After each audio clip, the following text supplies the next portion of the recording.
तीसरा क्वेश्चन में बोलो कोई भी 17 1757 ठीक है ये क्वेश्चन।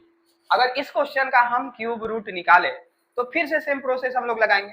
हमको क्या करना है, पीछे से 3 नंबर को छोड़ देना है। क्यूब में अगर हम स्क्वायर पढ़ाए थे तो आपको बताया था कि 2 नंबर पीछे से छोड़ते हैं, क्यूब में आपको क्या करना है 3 नंबर को छोड़ देना है। ठीक है, अब ये बच कौन गया है 70। आपको क्या करना है कि एक ऐसा नंबर क्यूब करना है जो इस 17 से छोटा हो चाहे इसके बराबर हो, समझ रहे ना। तो अगर हम 2 का क्यूब करेंगे, 2 का क्यूब करेंगे तो वो क्या हो जाएगा 8, जो 17 से क्या है भाई बहुत छोटा, समझ रहे ना, बहुत छोटा है। ठीक है, अगर हम 3 का क्यूब करेंगे तो 27, ठीक है।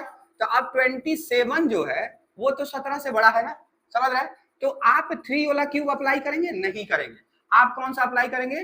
2 वाला क्यूब अप्लाई करेंगे, क्योंकि 2 का ही जो क्यूब है वो इस 17 जो बचा हुआ डिजिट नंबर है उससे छोटा पड़ रहा है। तो अगर हम आंसर में इसको लिखना चाहें तो हम क्या लिख सकते हैं भाई, किसका क्यूब इस बचे हुए नंबर से कम है 2, तो आप 2 लिख लीजिए। ठीक है, अब आपको क्या लिखना है, यूनिट प्लेस डिविजिबल रूल ध्यान देना है। तो अगर किसी यूनिट पर 6 रहता है 6 रहता है तो वो आपको किससे कटता है 6 से ही कट जाता है, और इस तरीके से ये 6 वाला किससे कटेगा 6 से, और यहाँ पर हम क्या कर लेंगे 6 को रख लेंगे और ये 26 जो हो गया इसका क्यूब हो गया। तो चलिए, अगर आपको ये बात नहीं समझ में आया होगा तो कमेंट में एक बार जरूर बताएंगे कि क्या क्वेश्चन में बोलो कोई भी 1757 ठीक है ये क्वेश्चन। अगर इस क्वेश्चन का हम क्यूब रूट निकाले तो फिर से सेम प्रोसेस हम लोग लगाएंगे।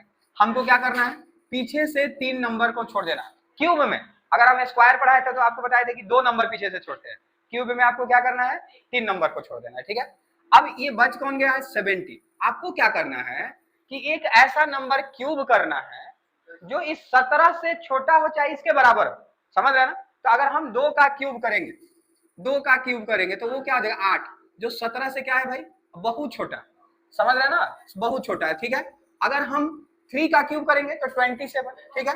तो अब 27 जो है वो तो 17 से बड़ा है ना, समझ रहे हैं। तो आप 3 वाला क्यूब अप्लाई करेंगे? नहीं करेंगे।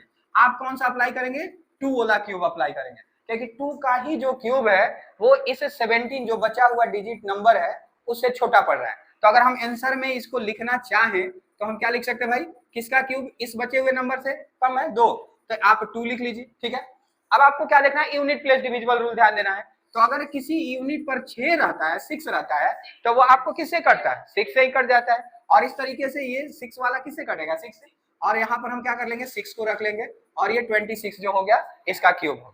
तो चलिए, अगर आपको ये बात नहीं समझ में आया होगा तो कमेंट में एक बार जरूर बताएंगे कि क्या क्वेश्चन में बोलो